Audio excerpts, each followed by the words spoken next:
A las 2 de la madrugada, mi hija se desplomó en la puerta de mi casa. Tenía los ojos completamente amoratados, los labios partidos sangrando y el vestido roto. Sollozando sin control, me confesó entre lágrimas. Mi esposo me golpeó salvajemente por culpa de su amante. Yo la sostuve en silencio absoluto, sintiendo mi corazón romperse. La ayudé a entrar tambaleándose en casa, y sin decir una sola palabra más, me puse mi uniforme militar de policía perfectamente planchado. Cargué las balas en mi arma de servicio metódicamente. Luego marqué el número de mi abogado de confianza sin dudar. Empieza el plan de venganza ahora mismo. Me alegra profundamente que estés aquí conmigo. Si estás viendo este video impactante, dale like inmediatamente, suscríbete al canal sin falta y cuéntame en los comentarios desde dónde exactamente escuchas mi historia personal de venganza y justicia. Quiero saber hasta dónde ha llegado esta historia que cambió nuestras vidas para siempre.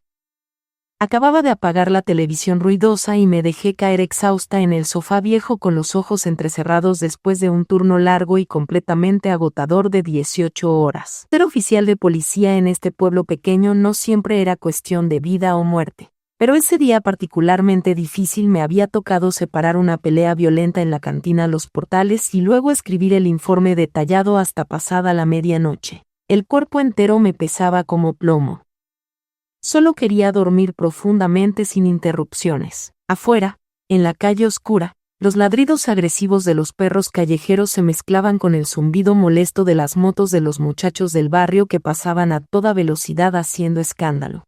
Ya eran las 2 de la madrugada, pero el barrio obstinadamente se negaba a dormir en paz. Seguramente los muchachos andan como siempre en la esquina oscura fumando cigarros y tomando unas cervezas baratas, como absolutamente todas las noches, pensé con resignación. Cerré los ojos cansados tratando desesperadamente de ignorar todos los ruidos molestos para que mi cabeza adolorida pudiera descansar por fin.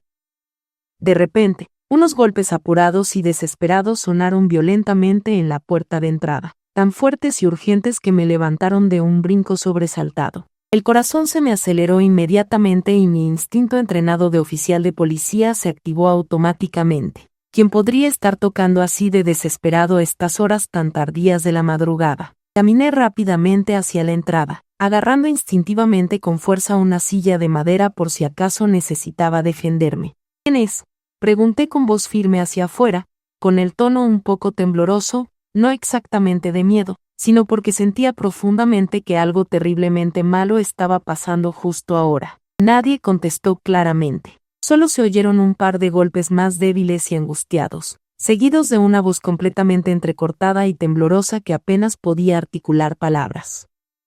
«Mamá, por favor ábreme, te lo suplico». Casi me quedo completamente helada y paralizada. Era la voz inconfundible de Mónica, mi hija única y adorada. Quité el seguro de la puerta a toda prisa con el corazón martilleando violentamente en el pecho como tambor de guerra. Apenas abrí la pesada puerta de madera, Mónica se derrumbó literalmente en mis brazos temblorosos, temblando como un animalito pequeño mortalmente herido. La abracé con toda mi fuerza, sintiendo su cuerpo completamente flácido y destrozado, como si no le quedara ni una pizca de energía vital. «Mónica, por Dios, ¿qué te pasó, mi niña querida?», le pregunté con la voz completamente quebrada por la angustia. La luz amarillenta del porche iluminó su rostro golpeado y me quedé completamente paralizada y horrorizada al verla en ese estado deplorable. Tenía el labio inferior partido profundamente con sangre seca y fresca en la comisura, el ojo izquierdo morado e hinchado grotescamente. Apenas podía abrirlo. Se apretaba el estómago con ambas manos como si intentara ocultar desesperadamente un dolor insoportable. Mi esposo Fernando me golpeó brutalmente por culpa de su amante maldita, susurró Mónica con la voz entrecortada antes de romper en un llanto desgarrador que partía el alma. Sentí que la sangre literalmente me hervía de rabia, pero al mismo tiempo el corazón se me estrujó dolorosamente. Mi hija, la niña que crié con todo mi amor y quise más que a mi propia vida, estaba frente a mí, completamente hecha pedazos física y emocionalmente. La ayudé a entrar con cuidado, la recosté delicadamente en el sofá gastado y corrí desesperada a la cocina por un trapo húmedo limpio y el botiquín de primeros auxilios. «Quédate quieta, mi amor, deja que te examine bien», le dije tratando inútilmente de mantener la calma exterior, aunque por dentro era un completo caos de emociones violentas. Le limpié con extremo cuidado la sangre del labio partido, pero seguía saliendo roja y viva, como si cada gota me cortara directamente el corazón de madre. El corte profundo no era solamente una herida superficial en la piel delicada. Parecía llevar consigo un daño mucho más hondo e invisible en su alma destrozada. Mónica seguía abrazándose el estómago con sus manos delgadas y temblorosas, temblando incontrolablemente. Con cuidado extremo le quité las manos, le levanté la blusa rasgada y Dios mío todopoderoso, casi se me cae el trapo de las manos. Un moretón enorme y grotesco, negro y amoratado, le cubría todo el vientre como si le hubieran pegado no una, sino muchas veces con saña y odio puro. Sentí que literalmente me faltaba el aire para respirar, como si los golpes brutales me los hubieran dado directamente a mí. Mónica, quien específicamente te hizo esto horrible, fue Fernando, ¿verdad? Ese maldito cobarde, le pregunté con la voz temblando intensamente de rabia contenida y dolor maternal. Mónica no contestó con palabras, solo lloró amargamente y sus sollozos profundos rompieron el silencio pesado de la casa dormida. Sin pensarlo 2 veces más, agarré el teléfono con urgencia y marqué el número que ya me sabía perfectamente de memoria de la sala de urgencias del hospital del pueblo. Doctora Hernández, por favor prepárese inmediatamente. Le llevo a mi hija para allá en este momento, dije completamente apurada y desesperada. Mi coche viejo estaba en el taller mecánico porque le estaban arreglando los frenos defectuosos, así que tuve que pedir un taxi de urgencia. Mientras esperábamos ansiosas, me senté junto a Mónica en el sofá, la tapé con una cobija gruesa para que no tuviera frío en la madrugada. Su celular que había dejado olvidado en la mesa no paraba de iluminarse constantemente. De reojo alcancé a ver 9 llamadas perdidas de Fernando y unos mensajes amenazantes que aparecían en la pantalla bloqueada. Abre la boca maldita si quieres perderlo absolutamente todo, perra inútil. Sentí que la sangre se me subía violentamente a la cabeza. Estiré la mano temblorosa para agarrar el teléfono. Quería ver más evidencia, saber exactamente qué más le había hecho ese monstruo. Pero Mónica, aunque débil y golpeada, me lo arrebató con pánico visible. Mamá, por favor no veas eso. No es nada importante. Me miró con los ojos completamente llenos de miedo puro, como si con solo tocar ese celular maldito todo se fuera a venir abajo irremediablemente. No la presioné más en ese momento, solo le apreté fuertemente la mano para tranquilizarla y darle seguridad. Estoy aquí contigo, mi niña. No te va a pasar absolutamente nada malo mientras yo viva. Por dentro yo sabía con certeza que esto ya había ido demasiado lejos y no podía quedarse así. Cuando llegó finalmente el taxi, ayudé a Mónica a subir con dificultad, sosteniéndola firmemente con un brazo mientras con el otro cargaba torpemente una bolsa pequeña.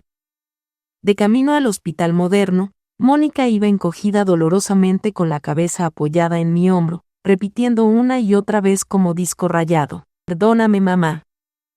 No quería molestarte a estas horas tan tarde, pero ya no aguantaba más el dolor».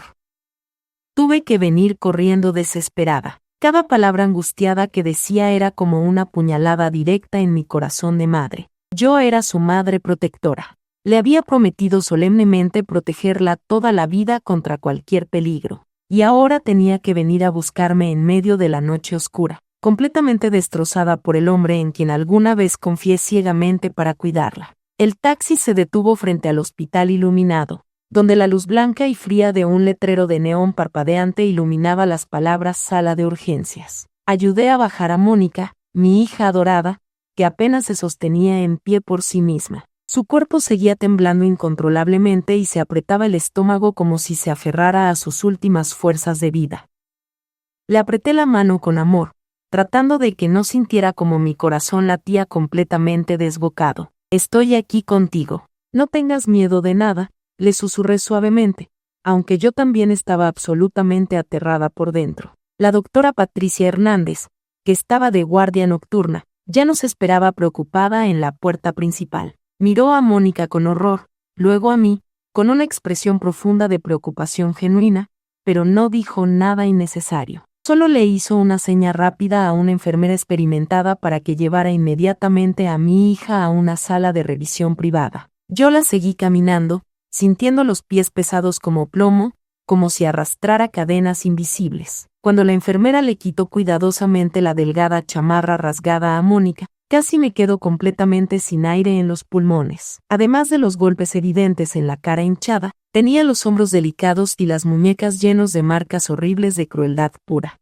Moretones morados y rojizos como acusaciones silenciosas gritando violencia. Me quedé ahí parada, completamente inmóvil, agarrada con fuerza al borde de una mesa médica, conteniendo la rabia pura que me quemaba intensamente por dentro. ¿Qué te hizo este infeliz desgraciado?, pensé con odio, pero no me atrevía a decirlo en voz alta por miedo a que Mónica se soltara a llorar de nuevo incontrolablemente. La doctora Hernández anotaba cada herida meticulosamente con cuidado profesional, con el rostro serio y concentrado. Necesitamos hacerle urgentemente una radiografía completa para verificar si no tiene alguna costilla fisurada o fracturada, dijo con voz grave pero firme y profesional. Asentí sin decir absolutamente nada, solo miraba fijamente a Mónica acostada con los ojos cerrados herméticamente, como si quisiera escapar completamente de esta realidad horrible. Mientras esperaba ansiosamente los resultados médicos, bajé al área de recepción a firmar todos los papeles del tratamiento por ella y a pagar un adelanto considerable del costo. Mi celular no dejaba de vibrar insistentemente. Un número desconocido aparecía repetidamente en la pantalla iluminada. Lo reconocí de inmediato. Si alguien llamaba persistentemente a esas horas, justo después de que Mónica llegara golpeada a mi casa, solo podía ser Fernando, ese cobarde. La rabia me subió violentamente a la cabeza y colgué sin siquiera contestar una palabra. No merecía hablar conmigo después de lo que había hecho brutalmente. Cuando volví a la sala de urgencias, Mónica se había quedado medio dormida, seguramente por el agotamiento físico y emocional extremo. Le subí la cobija térmica con las manos todavía temblorosas. Al ver su rostro golpeado recordé vívidamente a la Mónica de antes, la niña risueña que corría feliz detrás de mí en el patio gritando emocionada: «Mamá, mírame ahora». Esa sonrisa hermosa había desaparecido completamente, reemplazada por heridas físicas y miedo profundo. Me senté junto a la cama hospitalaria, viéndola dormir con el corazón literalmente hecho pedazos. Yo era su madre. Le había prometido solemnemente protegerla y la había dejado caer en manos de un tipo violento como Fernando. Me culpé intensamente a mí misma, pero al mismo tiempo, una llama poderosa de determinación absoluta empezó a arder dentro de mí. No podía permitir que mi hija siguiera sufriendo nunca más. Después de que le pusieron suero y se estabilizó médicamente, me llevé a Mónica a casa con mucho cuidado. Le preparé un vaso de leche caliente reconfortante, se lo dejé junto a la cama y cerré la puerta despacio, asegurándome de que estuviera completamente dormida. Estaba casi amaneciendo. Una luz tenue se colaba por la ventana. Salí a la entrada para arreglar un poco el desorden de la noche y me encontré a doña Rosa, la vecina de enfrente, barriendo su patio temprano. Al verme se acercó corriendo con voz apurada y preocupada. «Pasó algo grave anoche en tu casa, Isabel». Oí que golpeaban la puerta desesperadamente y unos llantos desgarradores. Suspiré profundamente y le conté a grandes rasgos que a Mónica la había golpeado brutalmente su esposo, que la había corrido violentamente de la casa y que había tenido que venir a refugiarse en la madrugada. Doña Rosa apretó los dientes con fuerza con los ojos encendidos de indignación. ¿Cómo se atreve ese desgraciado a tratar así a su propia esposa? Ese no tiene madre ni vergüenza. Asentí sin decir más, pero sentí que tenía una aliada valiosa. De pronto recordé que doña Rosa tenía una cámara de seguridad en la entrada de su casa. «Oiga, doña Rosa, su cámara de seguridad. ¿No habrá grabado algo anoche?», le pregunté con esperanza. Asintió de inmediato. Abrió la aplicación en su celular y me mostró el video grabado. Grabé con mi teléfono la escena terrible de Mónica frente a mi puerta, tocando desesperada con su llanto débil resonando en la noche oscura. Ver esa imagen me volvió a doler profundamente el corazón, pero al mismo tiempo supe con certeza que sería una prueba clave e irrefutable. Le tomé la mano a doña Rosa y le di las gracias desde el fondo de mi alma. Ella solo me apretó la mano y dijo con firmeza inquebrantable: no te olvides de hacer justicia por esa niña inocente. Confío en que puedes hacerlo. Entré a mi recámara, abrí el closet y miré mi uniforme de oficial de policía colgado impecablemente planchado, la camisa azul, los pantalones caqui, el cinturón y la funda de la pistola reglamentaria. Todo parecía estar esperándome. Tomé cada prenda, sintiendo la tela áspera bajo mis dedos, en silencio absoluto. Me cambié abotonando cada botón meticulosamente, ajustando el cinturón. Cada movimiento era como un juramento solemne. No solo era la madre de Mónica, también era oficial de policía y usaría absolutamente todo lo que tenía para protegerla. Cuando terminé de vestirme, tomé el teléfono y le marqué a Luis Méndez, el abogado de la familia. Su voz sonaba adormilada del otro lado. Bueno. Fui directa. Luis, arranca el plan de justicia ahora mismo. Se quedó en silencio un momento y luego preguntó dudoso: Isabel, ¿estás completamente segura de esto? Respondí sin dudarlo ni un segundo. Completamente segura. Prepárate inmediatamente. Colgué y fui a la sala. Saqué mi cámara digital profesional de un cajón. Me acerqué a la cama donde dormía Mónica. Le quité la cobija con extremo cuidado y empecé a fotografiar meticulosamente cada una de sus heridas visibles. El labio partido, el ojo morado, el moretón enorme en el estómago. Cada vez que disparaba el flash sentía que no solo estaba documentando las heridas físicas evidentes, sino también el daño profundo e invisible en su alma. Cuando terminé, me senté en la mesa del comedor y extendí todos los papeles y la memoria USB con el video de la casa de Doña Rosa. Conecté la memoria a mi laptop y respaldé todo con extremo cuidado. Sentada ahí, viendo la pantalla iluminarse, supe que a partir de ese momento no había vuelta atrás posible. Había entrado en una guerra no solo por Mónica, sino por la justicia que había jurado defender. Para cuando terminé de respaldar el video de la cámara de Doña Rosa, el reloj marcaba las 8 de la mañana. Mónica seguía profundamente dormida en la cama, con la cara hinchada y los labios secos y partidos como si ni en sueños pudiera escapar del dolor que la atormentaba.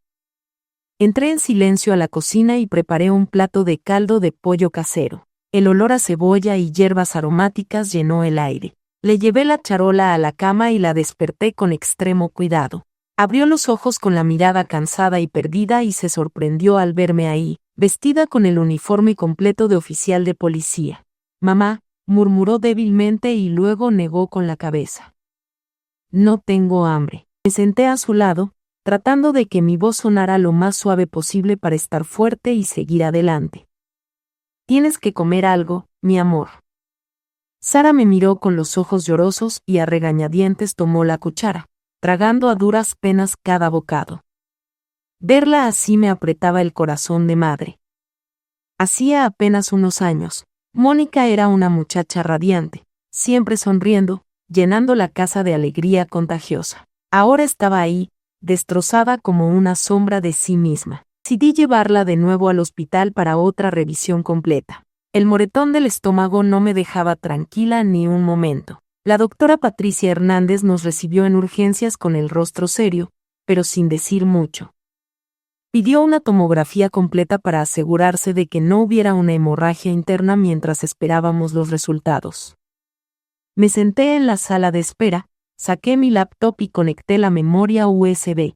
El video apareció en la pantalla a la 1:02 de la madrugada. Mónica estaba frente a mi puerta, tocando desesperada, con su llanto ahogado resonando a través del micrófono. Ver esa imagen me volvió a doler el corazón, como si estuviera reviviendo esa noche horrible. Copié el video a un disco duro externo, lo protegí con contraseña, cuidando cada detalle técnico. Sabía que lo que estaba haciendo no era solo para proteger a Mónica, sino para construir un muro de pruebas contra Fernando. Justo en ese momento, el celular de Mónica sonó. En la pantalla se leía Fernando Méndez. Sentí que el corazón se me paraba.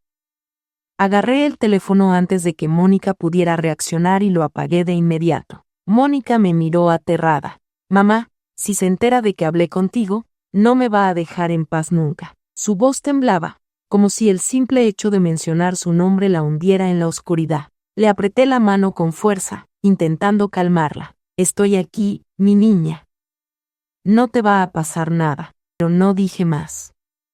Solo miré el reloj en silencio. Eran casi las 10. Le quité el chip al celular de Mónica y le puse otro que ya tenía preparado. No quería que la encontrara. No quería que tuviera la oportunidad de amenazarla de nuevo. Los resultados de la tomografía llegaron unos minutos después, confirmando que Mónica tenía varias contusiones graves en los tejidos blandos, pero por suerte, ninguna hemorragia interna. Solté el aire, pero el alivio fue momentáneo. Las heridas del cuerpo de Mónica sanarían, pero las de su alma, yo sabía, necesitarían mucho más tiempo. La llevé a casa y le llamé a Luis Méndez, el abogado. Tengo el historial médico completo y el video de la cámara de la vecina. Le dije sin rodeos. Me citó en su oficina por la tarde para reunir todas las pruebas. Mientras tanto, doña Rosa pasó a vernos con una olla de caldo de pollo todavía caliente. Esto es para que Mónica agarre fuerzas, dijo con su voz cálida. Si necesitas una testigo, cuenta conmigo. La miré, sintiendo su apoyo sincero y mi corazón se sintió un poco más fuerte. Por la tarde, Mónica intentaba descansar, pero se despertaba sobresaltada por las pesadillas terribles. Me senté a su lado tratando de calmarla, pero ella solo balbuceaba asustada. Fernando me empujó violentamente y Claudia. Ella estaba en una esquina, burlándose de mí. Al oír eso, sentí que la sangre se me subía a la cabeza. ¿Quién es Claudia?, le pregunté con la voz temblando de rabia. Mónica me contó con la voz débil que Claudia era la amante de Fernando, que había ido a su casa varias veces, presumiendo descaradamente, provocando a Fernando para que se desquitara con ella. Su relato fue como una navaja en mi corazón. Yo había comido en la misma mesa que Fernando. Había pensado que era un hombre decente que cuidaría de mi hija y ahora resultaba que no solo la engañaba, sino que dejaba que otra mujer la humillara en su propia casa. Sentada junto a la cama, saqué mi celular y tomé fotos de cerca de los moretones en las muñecas de Mónica, incluyendo el reloj, para que se viera la hora exacta. Cada foto que tomaba sentía que no solo documentaba las heridas físicas, sino el dolor que mi hija cargaba. Sabía que estas fotos serían pruebas, pero también eran un recordatorio de lo que tenía que hacer para protegerla. Por la tarde llevé a Mónica a la oficina de Luis con un portafolio que contenía todas las pruebas que había reunido. Él lo abrió y fue poniendo todo sobre la mesa. Las fotos de las lesiones, el informe médico y el video en la USB. Luis asintió con voz firme. Esta es una base bastante sólida. Ahora solo necesitamos demostrar el adulterio público y no tendrá para dónde hacerse. Apreté el asa de mi bolsa, sabiendo perfectamente cuál era mi siguiente paso. Ya no era solo una madre dolida. Era un oficial de policía y usaría todo lo que tenía para hacer que Fernando pagara. Esa noche no llevé a Mónica a mi casa. No quería que estuviera en un lugar donde Fernando pudiera encontrarla. En vez de eso, la dejé en casa de doña Rosa, mi vecina de confianza. Ella le abrió las puertas para que se quedara a dormir y prometió no quitarle el ojo de encima. Regresé a casa sola, con el corazón pesado. Me quité el uniforme de oficial de policía y me puse una chamarra vieja y unos jeans tratando de parecer una persona común y no una oficial buscando pruebas. Saqué la cámara digital del cajón, revisé la batería y la tarjeta de memoria y salí en mi viejo coche. Cada vuelta de las llantas me recordaba que estaba entrando en una guerra no solo por Mónica, sino por la justicia que había jurado defender. Estacioné el coche en un callejón oscuro cerca de la cantina El Refugio, el lugar que Mónica me había dicho que Fernando frecuentaba. La luz de neón del local iluminaba un pedazo de la calle. Me senté en el coche, agachada, con la cámara en mano, esperando. Como a las 8 de la noche apareció la camioneta plateada de Fernando. Los faros barrieron el callejón. El corazón se me aceleró, pero me mantuve tranquila y encendí la cámara. Lista. Unos minutos después, una mujer salió de la esquina. Llevaba un vestido rojo ajustado, los labios pintados de un color intenso y un cigarro en la mano. Caminaba con una seguridad provocadora. La reconocí de inmediato. Era Claudia Romero, la mujer de la que Mónica me había hablado, la amante de Fernando. la que había hecho sufrir a mi hija. Fernando apagó el motor, se bajó y le abrió la puerta a Claudia, rodeándola con el brazo por la cintura, con familiaridad. Al verlo sentí que la sangre me hervía. Él, el que se había sentado a comer en mi casa, el que me había llamado suegra, ahora abrazaba a otra mujer mientras mi hija estaba en una cama llena de moretones. Disparé la cámara una y otra vez. La luz de neón de la cantina iluminaba claramente sus rostros. Cada foto era como una puñalada, pero también una pieza más en el rompecabezas que estaba armando para desenmascararlo. Lo seguí a distancia hasta un pequeño hotel con un letrero de luz roja parpadeante. No me acerqué, solo me quedé lejos y tomé un par de fotos más de ellos entrando al vestíbulo de la mano. Luego rodé hasta el estacionamiento y le tomé una foto a la placa de la camioneta de Fernando, asegurándome de que un reloj digital cercano mostrara la hora. Cada foto era una bala y sabía que tenía en mis manos lo que lo dejaría sin escapatoria. Al llegar a casa, abrí la laptop y pasé todas las fotos a una carpeta especial protegida con contraseña. Le llamé a Luis, el abogado, con una determinación que no pude ocultar. Ya tengo las fotos de su infidelidad. Les ve la cara, se ve la placa del coche. Luis respondió con voz firme. Excelente, Isabel. Guárdalas bien. Que no se entere de que las tienes. Asentí, aunque no podía verme sintiéndome un poco más aliviada al saber que estaba un paso más cerca de la justicia. Justo en ese momento mi celular vibró. Era Mónica llamando desde el número de Doña Rosa. Su voz sonaba angustiada. Mamá le acaba de llamar a una amiga mía para preguntarle dónde estoy. Como ella le dijo que no sabía, la amenazó también a ella. Tengo mucho miedo. Al oír a Mónica, sentí que el corazón se me encogía. Mi hija, aunque ya había escapado de Fernando, seguía atormentada por sus amenazas. La tranquilicé. Tú tranquila, quédate en casa de Doña Rosa. Yo lo tengo vigilado. Por dentro sabía que tenía que actuar más rápido antes de que él encontrara la manera de lastimar a Mónica otra vez. Me comuniqué de inmediato con el comandante Torres, un colega de confianza en la comandancia. Le presenté todas las pruebas que había reunido, el video de Doña Rosa, el historial médico de Mónica y las fotos de la infidelidad. Necesito que mandes una patrulla a vigilar el barrio, sobre todo la casa de Doña Rosa, le dije con voz dura. Torres aceptó sin dudar, pero no sin antes advertirme. Isabel, lo que estás haciendo es muy peligroso, pero si tienes las pruebas suficientes, estoy seguro de que ganarás. Le di las gracias y le entregué una copia de las fotos de la infidelidad por si algo me pasaba. Esa noche no pude pegar un ojo. Me quedé sentada en la mesa del comedor, organizando todos los datos en expedientes, pruebas de las lesiones, el video de la cámara y las fotos de la infidelidad. Cada expediente era como una acusación. Un paso más para sacar a Fernando a la luz, pero en mi corazón no podía quitarme el dolor. Alguna vez lo había considerado como un hijo. Había creído que protegería a Mónica, y ahora no solo la había traicionado, sino que se había atrevido a levantarle la mano, a amenazarla. Todo por otra mujer. Ese dolor como un corte profundo. Me hería cada vez que pensaba en los moretones de Mónica.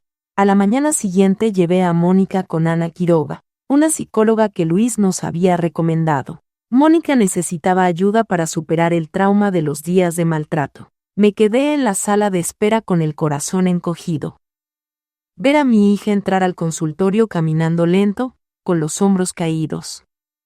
Fue como si me pusieran una piedra en el pecho. Yo que me creía una madre fuerte, una oficial dura, no había podido protegerla del hombre en quien confié. Ese dolor, como un corte profundo, me hería cada vez que recordaba la cara de Mónica llena de moretones. Mientras estaba sentada ahí, mi teléfono vibró. Era Miguel Sánchez, el encargado del registro público de la propiedad, a quien conocía de algunos trámites anteriores. Su voz sonaba grave y un poco apurada. Señora Morales, no es prudente hablar mucho por teléfono, pero acabo de ver su nombre y el de su hija en un expediente de traspaso de un terreno. Hay algo raro. Si tiene tiempo, debería darse una vuelta. Fruncí el ceño sin entender de qué hablaba. Mónica y yo no habíamos hecho ningún trámite de traspaso, pero un mal presentimiento me hizo levantarme de inmediato. Le dije a Ana que volvería por Mónica más tarde. Cuando llegué al registro público, Miguel me hizo una seña para que entrara a su oficina. Abrió un expediente con el ceño fruncido. Aquí hay algo extraño. Este terreno fue transferido a nombre de una tal Claudia Romero la semana pasada, pero como no me llamó para confirmar, se me hizo raro. Quedé helada. Sentí que se me paraba la sangre. No puede ser, exclamé con la voz entrecortada. Mónica y yo nunca hemos firmado nada. Miguel negó con la cabeza y me acercó el expediente. Las firmas están aquí con su nombre y el de su hija, y el trámite ya está archivado. Tomé el papel y vi unas firmas temblorosas que no se parecían en nada a las nuestras. Pregunté de inmediato quién vino a entregar estos papeles. Miguel respondió en voz baja. El empleado me dijo que fue su yerno Fernando. Dijo que usted le había encargado el trámite porque andaba ocupada.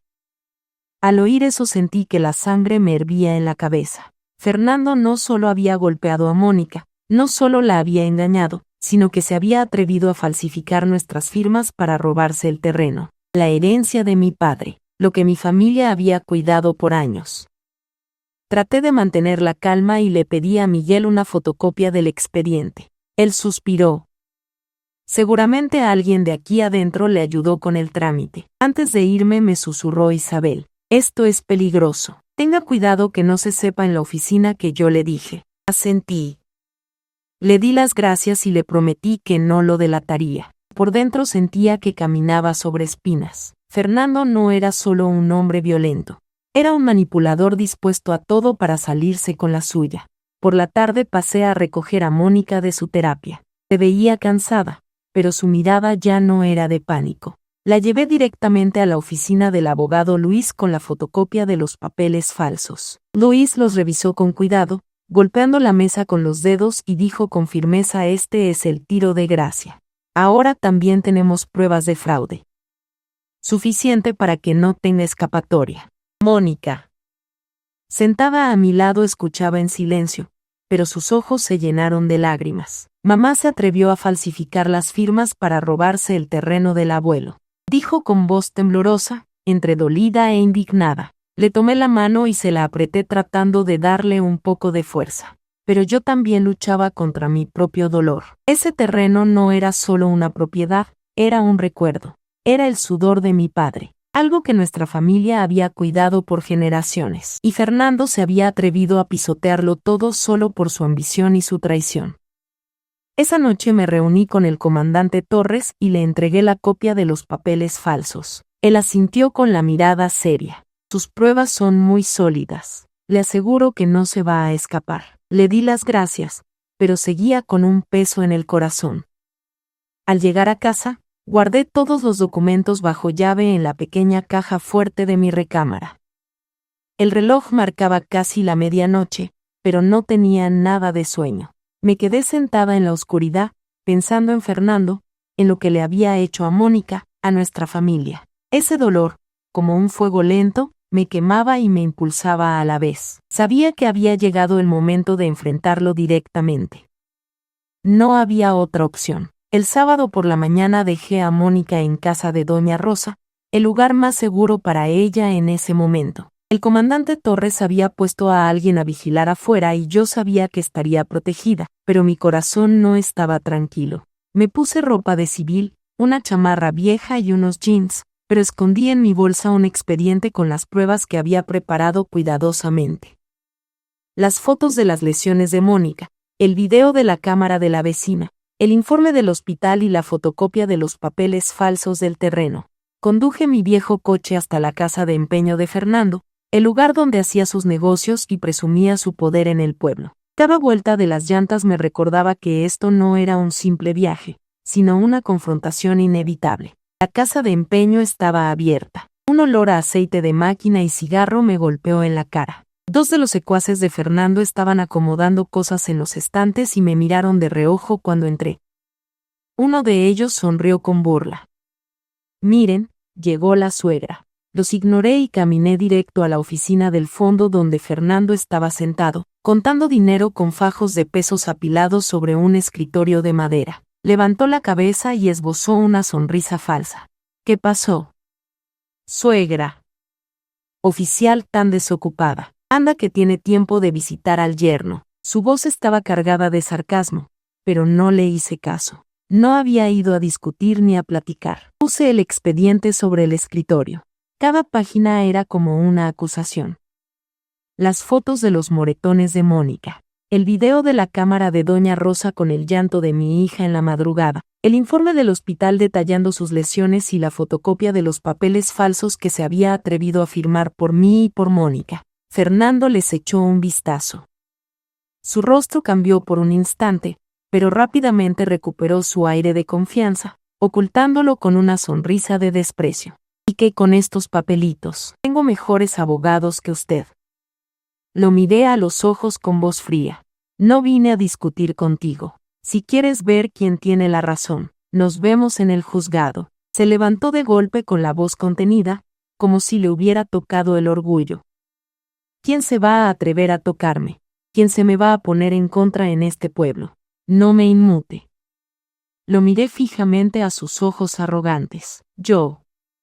No creas que todo el mundo te tiene miedo. Los dos tipos de la entrada intentaron acercarse, pero puse la mano en el bolsillo de mi chamarra dejando ver mi placa de oficial de policía. Se detuvieron en seco con la mirada evasiva. Fernando se puso rojo, golpeó la mesa con fuerza y casi gritó. Su hija es una débil, merecía que la educaran, y usted no crea que esa placa la va a salvar siempre. Al oír eso sentí que la sangre me hervía. Se atrevía a decir que Mónica, mi hija, a la que quería más que a mi vida, merecía que la educaran. Se atrevía a justificar los moretones. Las noches que Mónica tuvo que huir con dolor. Quise gritarle, quise abalanzarme sobre él y agarrarlo del cuello. Pero me contuve, no respondí. Solo recogí el expediente en silencio. Lo guardé en mi bolsa y me di la vuelta para salir. Antes de irme me giré y dije con firmeza para que te quede claro. A partir de ahora las reglas del juego cambiaron. No eres tú quien va a educar es la ley la que te va a educar a ti. Fernando me gritó a mis espaldas. Si sales por esa puerta, dejas de ser mi suegra y entonces no te quejes si me pongo cabrón. Me detuve, lo miré una última vez, sin una pizca de miedo, pues considera que desde ahora ya no eres el esposo de mi hija. La historia que contamos es ficticia, pero está basada en algunos hechos reales. Los nombres y lugares han sido cambiados para proteger la identidad de quienes estuvieron involucrados. No contamos esto para juzgar, sino con la esperanza de que alguien escuche y se detenga a pensar. ¿Cuántas madres están sufriendo en silencio dentro de su propia casa? Siento verdadera curiosidad. Si fueras tú en mi lugar, ¿qué harías? ¿Elegirías callar para mantener la paz? ¿O te atreverías a enfrentarlo todo para recuperar tu voz? Quiero saber lo que piensas, porque cada historia es una vela que puede iluminar el camino de alguien más. Dios siempre bendice. Y yo creo firmemente que el valor nos lleva a días mejores. Mientras tanto, en la pantalla final te dejo 2 de las historias más queridas del canal. Te aseguro que te sorprenderán. Gracias por haberte quedado hasta aquí.